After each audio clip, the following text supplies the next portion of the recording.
कि ऐसी बात क्यों आपके जहन में आई। मैं ये बात बहुत अच्छी तरह से अपनी पार्टी की तरफ से रख सकती हूँ कि हमें किसी को तोड़ने की जरूरत नहीं होती, लोग खुद हमसे जुड़ते हैं। एनडीए आज भी जुड़ी है और यही एक बात है जो सामने बहुत ही खूबसूरती तरीके से भाजपा ने अभी आगे भी रखा है। हम सिर्फ आम आदमी पार्टी की बात नहीं है, उनके विचार हमसे मिलते हैं।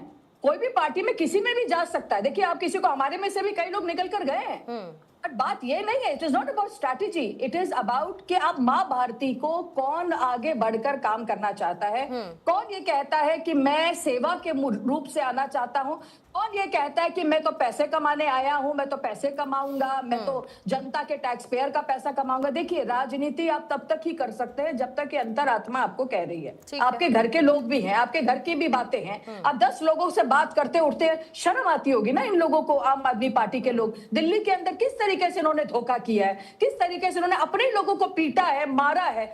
ये देखिए, बात ये नहीं है पूर्णिमा, हमें कोई स्ट्रैटेजी की जरूरत नहीं है। सही बोलिए, देखिए, आम आदमी पार्टी की स्ट्रैटेजी हमें नहीं चाहिए। उनका हाल हम लोग देख लिए दिल्ली में क्या हुआ है। हमें स्ट्रैटेजी नहीं चाहिए, दे आर फेलियर्स। लेकिन मुझे याद आता है आप लोगों ने पहले ये कहा था कि ये कहा गया था बीजेपी पार्टी की तरफ से कि हमारे दरवाजे तो हर किसी के लिए खुले हुए हैं। तो अब दरवाजे खुले हैं तो वॉलंटरी एग्जिट्स हो रहे हैं, लेकिन कहने वाले इसे पोचिंग भी कह रहे हैं। अब आ जाती हूँ हरनाम सिंह साहब आपके पास।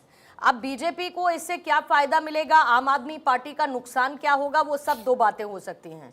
लेकिन कांग्रेस ऐसे मोमेंट में अपने लिए कौन सा अपॉर्चुनिटी इन क्राइसिस देख रही है, कौन सा आपदा में अवसर आपको लगता है कि इस परिस्थिति में जब आम आदमी पार्टी के बड़े बड़े लीडर्स, मजबूत चेहरे बीजेपी को ज्वाइन कर रहे हैं, तो कांग्रेस अपना स्पेस कहां बना सकती है? देखिए, ऐसा है कि जिस तरीके से ये आज 7 सांसद गए हैं, लगभग अन्ना हजारे आंदोलन पर आप चले जाएं तो अन्ना हजारे आंदोलन जो प्लांटेड बाय आरएसएस था, भारतीय जनता पार्टी ने टेंट गाड़ा, लोग बिठाए और कांग्रेस को बदनाम करने के लिए अनाप शनाप इन्हीं लोगों से आरोप लगवाए। और आज उसमें से ज्यादातर लोग जो हैं वो पहले ही भारतीय जनता पार्टी में, उसी कड़ी में राघव चड्ढा एंड कंपनी, संदीप पाठक, ये जितने साहनी, मित्तल, गुप्ता, जो स्कूल वाले, कॉलेज वाले, होटल वाले, ये सब गए हैं। अभी 4 दिन पहले इसी मित्तल पर जो डिप्टी इनका चेयरमैन बनाया था राज्यसभा में, जो लवली पब्लिक यूनिवर्सिटी का मालिक है, जब इस पर ईडी की रेड पड़ी भ्रष्टाचार की और इनकम टैक्स की रेड पड़ी, क्योंकि ये भ्रष्ट व्यक्ति है, ये आराम से पैसे बनाता है, तो इसको पहले पैसे लेकर आम आदमी पार्टी ने, ट्राइडेंट ग्रुप के मालिक को पैसे लेकर आम आदमी पार्टी ने, एनडी गुप्ता से पैसे लेकर आम आदमी ने, सुशील गुप्ता से पैसे तमाम ये कारोबारियों से पैसे लेकर आम आदमी पार्टी ने इनको राज्यसभा दी थी। आज जब इन कारोबारियों पर इनकम टैक्स की, ईडी की, सीबीआई की रेड पड़ रही है, क्योंकि ये भ्रष्ट लोग हैं, तो भ्रष्टाचार के आरोपों से बचने के लिए, उनकी कानूनी कार्रवाई से बचने के लिए, आपको पता ही है देश में एक ही वॉशिंग मशीन लगी है। जब तक जो व्यक्ति दूसरे दल में है वो भ्रष्ट है, वो देश विरोधी है, वो देशद्रोही है, जिस दिन वो भारतीय जनता पार्टी का पटका और गमछा पहन लेता है, उस दिन उसके सारे पाप खत्म हो जाते हैं। अब जो लवली यूनिवर्सिटी का मालिक है, जिस पर कल ईडी की रेड हुई है, परसों इनकम टैक्स की रेड हुई थी, अब उसका क्या होगा? क्या वो पाक साफ हो जाएगा? जैसे कि नरेंद्र मोदी साहब उसको पवार को कह रहे थे, महाराष्ट्र वाले जो कांग्रेस में थे, कि वो चक्की पीसिंग है जेल में, कई हजार करोड़ का घोटाला है, और फिर जैसी भारतीय जनता पार्टी में आ गया उसके सारे घोटाले मुक्त हो गए। तो ये सारे घोटालेबाजों को, सारे भ्रष्ट लोगों को, सारे अपॉर्चुनिस्ट लोगों को, तो ये देवेंद्र सहरावत पर कौन सा छापा पड़ा था साहब? किस पे? देवेंद्र सहरावत पर कौन सा छापा पड़ा था? देवेंद्र सहरावत पर कोई, मुझे तो पता नहीं कौन देवेंद्र सहरावत है, कोई छापा नहीं पड़ा। कहां थे देवेंद्र सहरावत?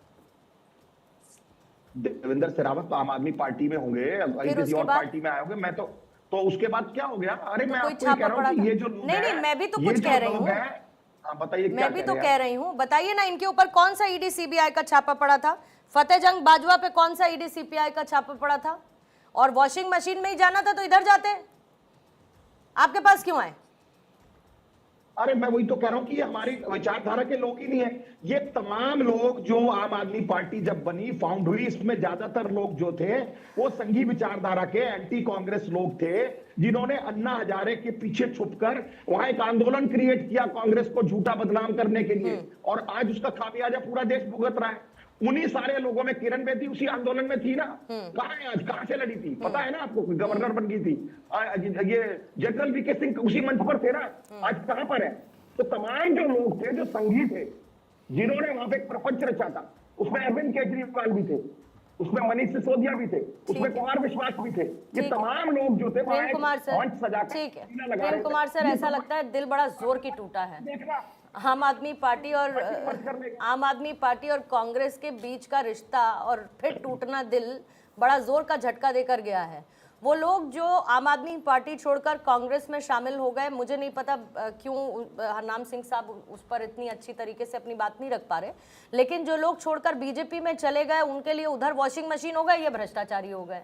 और जो लोग इनकी पार्टी में चले गए उन पर पता नहीं कौन से छापे पड़े थे, और अब वो कौन सी इनके पास भी कोई मिनी वॉशिंग मशीन है क्या? देखिए, आपको केसेस में देखने पड़ेंगे कि कुछ लोग जो कांग्रेस में चले गए, क्या वो सब सांसद थे, साथ की समूह में थे, शक्ति में थे, क्या थे? जो टाइमिंग है उसको देखिए भाई। ठीक है, एक पार्टी में असंतोष पल रहा होता है, स्वाति मालीवाल के रूप में पल रहा था या राघव चड्ढा के रूप में पल रहा था, लेकिन एक साथ 7 लोगों की अंतर्बुद्धि एक ही पार्टी में शिफ्ट करने की हो जाए, इसमें कोई एक्सटर्नल एजेंट के एक्टिव हुए बगैर नहीं हो सकता। एक चैनल से दूसरे चैनल भी लोग जाते हैं, तो ऐसा नहीं होता है कि 6-7 आदमी का एक साथ मन बदले और चले जाते हैं सर। पूरी टीम लेकर जाते हैं। जी, वहां भी होता है, पूरी टीम लेकर होता है। सुन लीजिए, सॉरी बट जाते हैं। मैं बता रहा हूँ, जाते हैं कि बता रहा हूँ, लेकिन जब जाते हैं तब जब दूसरे चैनल का एचआर या वहां की टीम इस चैनल को तोड़ना चाहता है, यानी वहां भी एक्सटर्नल एजेंट काम करता है। इन 7 लोग चाह लेंगे और वो दूसरा चैनल एक्सेप्ट कर लेगा, ऐसा नहीं होता है। उनकी चाहत दूसरे प्रतिस्पर्धी चैनल को तोड़ने की होती है, तब ये घटना घटती है। यहाँ भी वो जो घटित हुआ है, 7 लोग की बुद्धि हुई कि बीजेपी में जाना चाहिए और बीजेपी के दिल खुले हुए कि आ जाओ, ऐसा नहीं है।